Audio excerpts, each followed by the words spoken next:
Hello friends, my name is Kajal और आप सभी का स्वागत है मेरे चैनल पर। और आज की इस वीडियो में हम डिस्कस करने वाले हैं यूपीडीएलएड first semester subject science.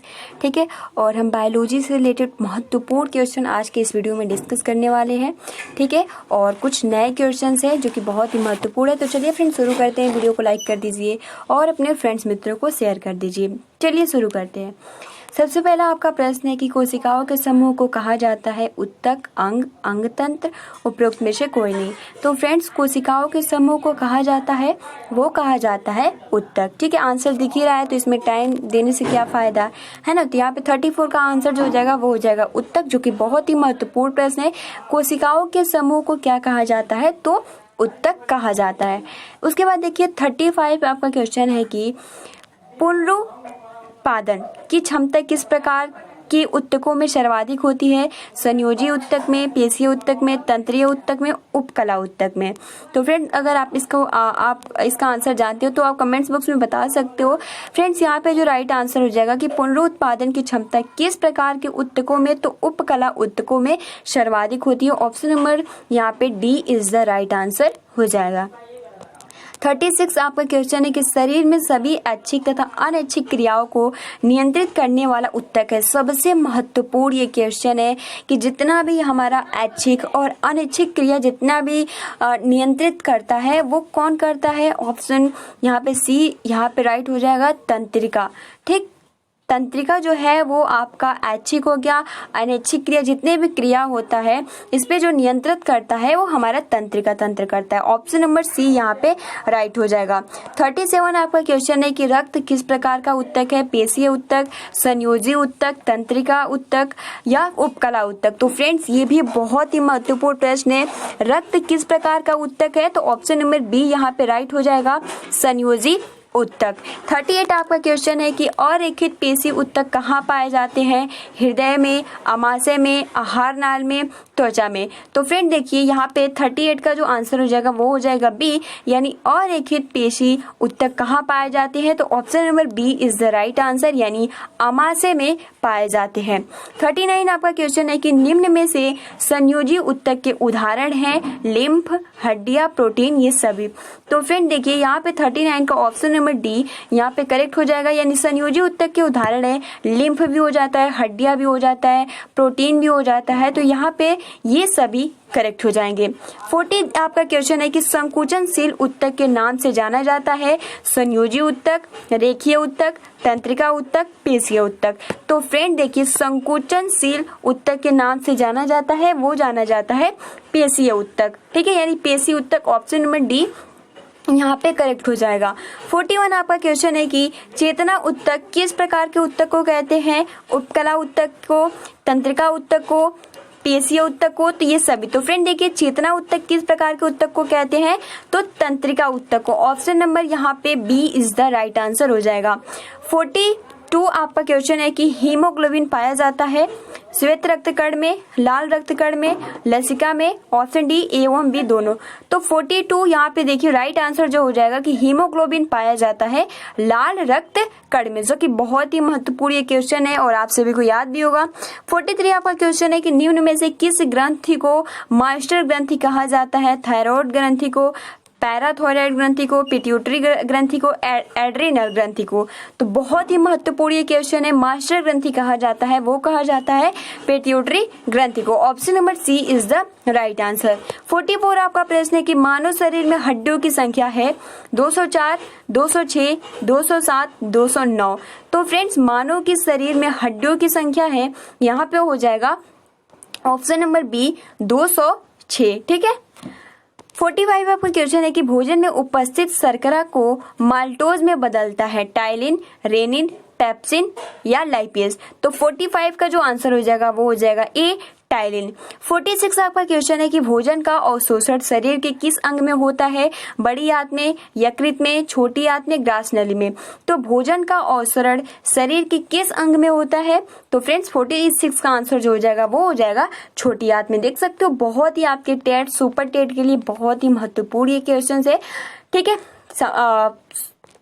General science है।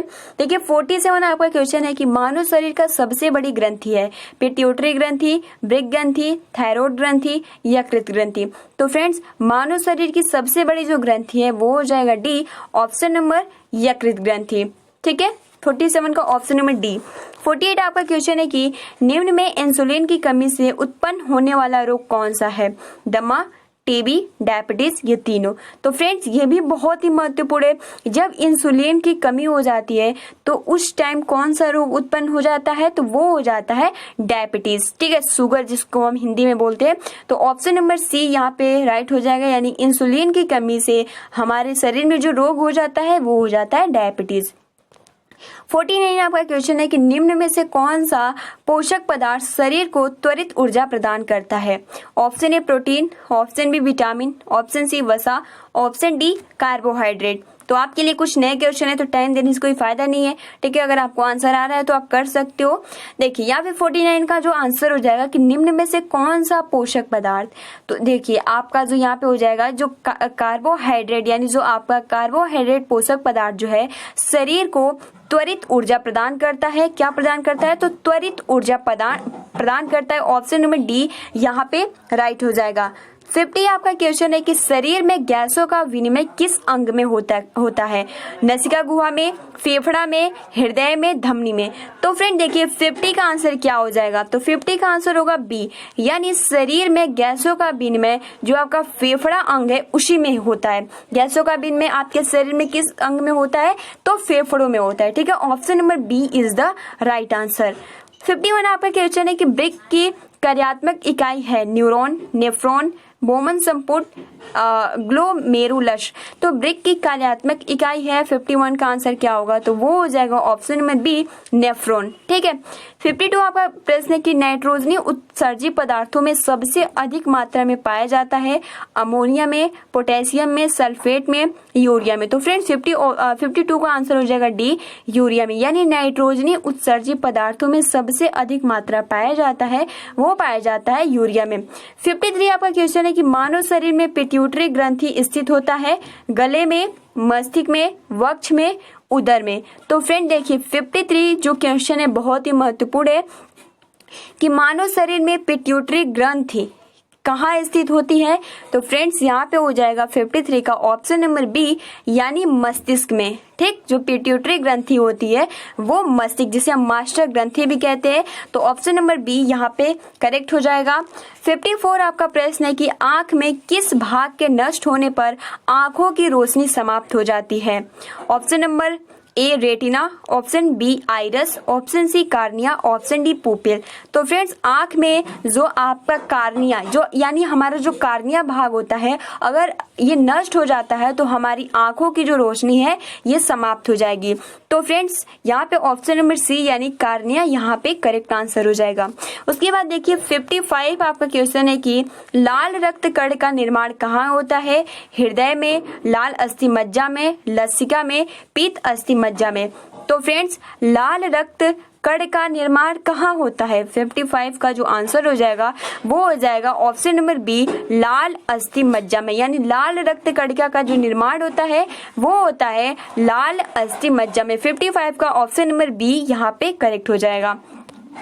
56 आपका क्वेश्चन है कि कशेरुक दंड में हड्डियों की कुल संख्या है? 63, 52, 42, 33। तो फ्रेंड्स कशेरुक दंड में हड्डियों की जो कुल संख्या होता है वो होता है डी, यानी 33। ठीक है, 57 आपका प्रश्न है कि शरीर की सबसे लंबी हड्डी है? Radius, ulna, femur, tibia. तो 57 का आंसर क्या होगा, जो कि हमने कई बार फर्स्ट सेमेस्टर में डिस्कस किया है? तो शरीर की सबसे लंबी हड्डी जो है वो है हमारा femur. Option number C is the right. 58 आपका प्रश्न है कि मानव शरीर में रक्त कहाँ शुद्ध होता है? हृदय में, फेफड़ा में, वृक्क में, धमनी में।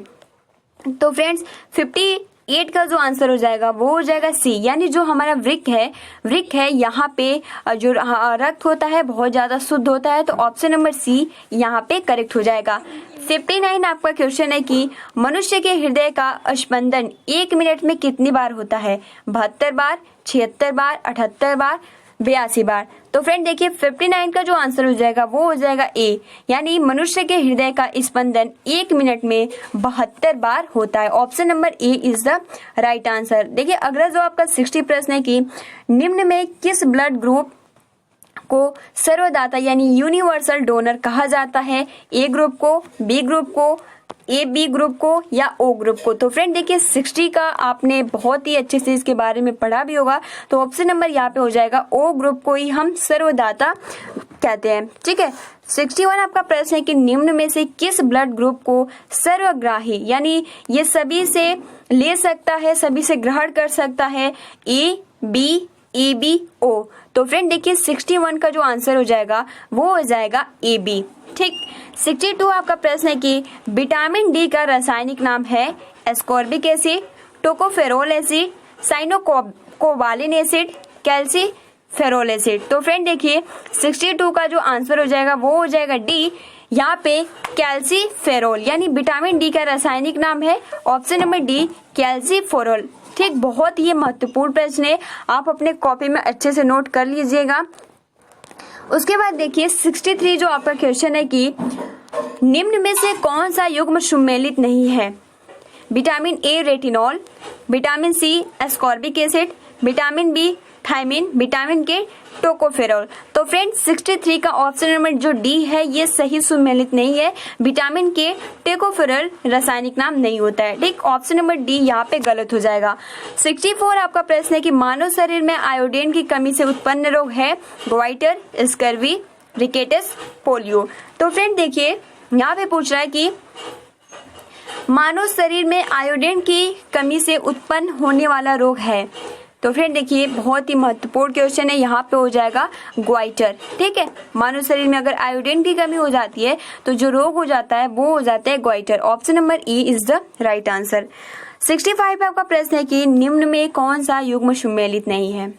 ठीक है, विटामिन यानी विटामिन ए की अगर कमी होती है तो हमें कौन सा रोग होता है? रतौंधी। विटामिन बी की कमी की होती है तो बेरी। विटामिन सी की कमी होती है तो स्कर्वी। लेकिन विटामिन डी की कमी होती है तो नपुंसकता। तो क्या ये आपका 65 का कौन सा सही होगा? तो फ्रेंड देखिए विटामिन डी वाला जो है वो बिल्कुल ही गलत है। यहाँ पे कह रहा है कि विटामिन डी की कमी अगर हो जाती है तो नपुंसकता हो जाएगी, तो ये गलत है। ठीक है, और जो तीनों है विटामिन ए की कमी से आपकी रतौंधी हो जाती है, विटामिन बी की कमी से बेरी और विटामिन सी की स्कर्वी। 66 आपका प्रश्न है कि निम्न में से कौन सा विटामिन जल में घुलनशील है? Vitamin A, vitamin B, vitamin C, vitamin B एवं सी। तो फ्रेंड बताइए 66 का आंसर क्या हो जाएगा? तो फ्रेंड देखिए यहाँ पे 66 का जो आंसर हो जाएगा, ज्यादातर आपने देखा होगा कि विटामिन सी होता है। ठीक, लेकिन यहाँ पे जब दोनों दिया है तो हम क्या लगाएंगे? विटामिन बी एवं विटामिन सी दोनों ही लगाएंगे। तो option number D is the right answer. लेकिन सर्वाधिक जो होता है वो विटामिन सी होता है। अगर आपको विटामिन बी और विटामिन सी दिया होगा तो उस टाइम आपको विटामिन सी ही लगाना होगा, न कि विटामिन बी। ठीक है, तो ये ध्यान रखने वाली बात है। 67 आपका प्रश्न है कि लाल रक्त कण का जीवन काल होता है 90 दिन, 120 दिन, 125 दिन, 140 दिन।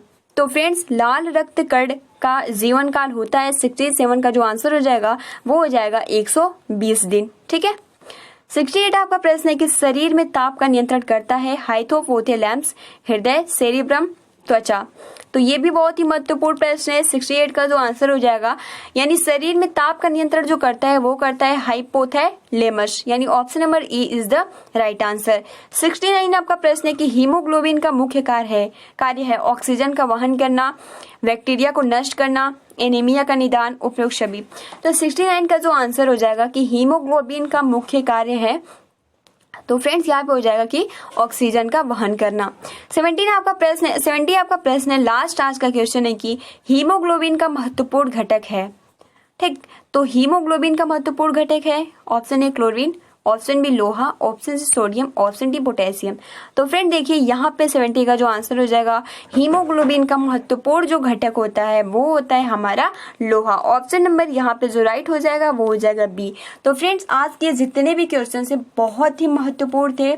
ठीक है, जो कि आपके टेट हो, सुपर टेट हो, फर्स्ट सेमेस्टर हो, सेकंड सेमेस्टर हो, थर्ड सेमेस्टर हो, फोर्थ सेमेस्टर हो, ये सभी में पूछे जा सकते हैं। तो फ्रेंड्स ये जो आज का हमारा साइंस की यानी बायो के जितने भी क्वेश्चन थे बहुत ही महत्वपूर्ण थे।